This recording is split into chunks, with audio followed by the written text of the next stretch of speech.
Alors voilà, 6e récipiendaire des Amériques cette fois, Madame Samia Spencer. Madame.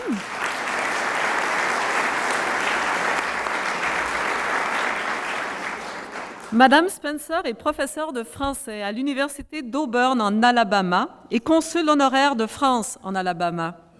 Elle a publié plusieurs collectifs, dont French Women and the Age of Enlightenment en 1984 et une encyclopédie en 2 volumes, The French Enlightenment, tout en assurant la rédaction de la revue New Perspectives on the 18th Century.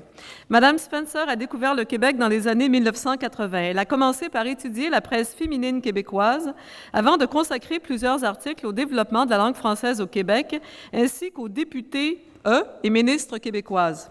Dans ses récents écrits sur la francophonie, Mme Spencer met l'accent sur l'immense travail de terrain qui s'est effectué au Québec pour le maintien du français. Sa dernière communication, intitulée « Une révolution linguistique tranquille, la loi 101 », a été présentée dans le cadre du premier congrès international de l'Association indienne des études québécoises à Pondichéry en 2010 et sera publiée dans les actes du colloque. Madame Spencer a été nommée chevalier dans l'Ordre des Palmes académiques en 1990 et promue au rang d'officier en 2003. Madame Spencer, voilà, je vous invite à vous approcher.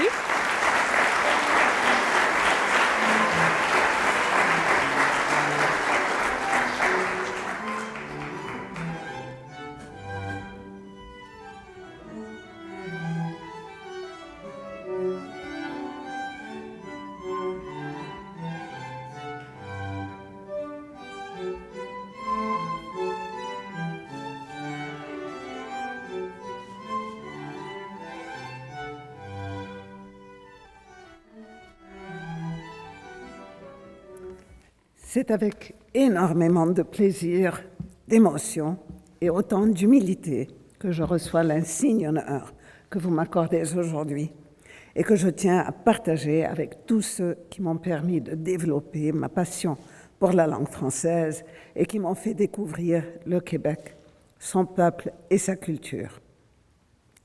Si le temps ne me permet pas de les nommer tous, je voudrais reconnaître au moins ceux dont le rôle a été prépondérant. Pour commencer, c'est un merci du fond du cœur que j'adresse à Ginette Chenard, la déléguée du Québec à Atlanta, qui a proposé ma candidature. Je vais remonter ensuite jusque dans les années 1980 pour remercier un autre délégué du Québec à Atlanta, Jean-Marc Roy, qui, le premier, m'a invité à découvrir son pays.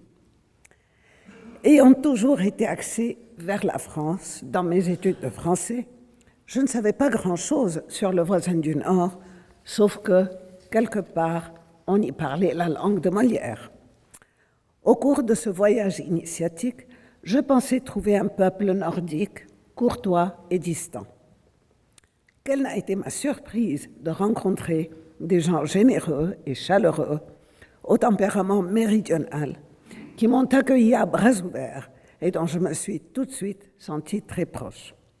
Je me devais d'y retourner donc afin d'apprendre à mieux les connaître et les apprécier et à explorer leur histoire, leur culture et leurs riches traditions. Depuis, et grâce à Lisette Ferreira, Françoise Cloutier, Marc Boucher, Louise Fortin et Ginette Chenard, je suis retournée maintes fois au Québec pour entreprendre des projets de recherche qui m'ont menée sur quasiment tout le territoire jusqu'aux îles de la Madeleine. Chacun de ces voyages n'a fait que renforcer mon admiration et mon attachement à cette terre et son peuple.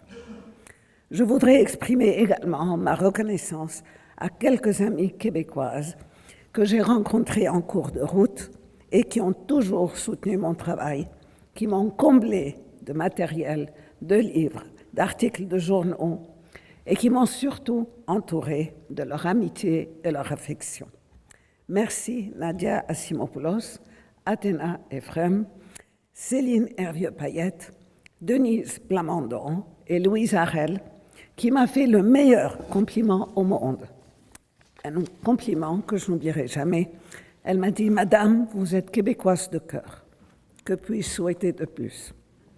Merci aussi à tous les amis montréalais qui m'ont créé une famille à Montréal et qui ont pris le temps et la peine de se déplacer jusqu'à Québec aujourd'hui pour être à mes côtés pendant ces mémorables instants. Mon fils, Mark Spencer, qui commence lui aussi à développer une grande passion pour le Québec, n'a pas hésité à parcourir plus de 2000 kilomètres entre Huntsville, Alabama et Québec pour assister à la présente cérémonie. Avant de terminer, je dois vous faire part aussi de l'immense dette que je dois à mon mari, William Spencer, ici présent, dont l'appui, la collaboration et les encouragements m'ont permis de mener une carrière académique stimulante et fructueuse. Monsieur le Président, soyez assuré que mon appartenance à l'Ordre des francophones d'Amérique ne fera que raviver la responsabilité que j'ai toujours ressentie envers la langue et la culture qui me définissent et que je chéris et dont je continuerai à répandre la lumière tout autour de moi. Merci.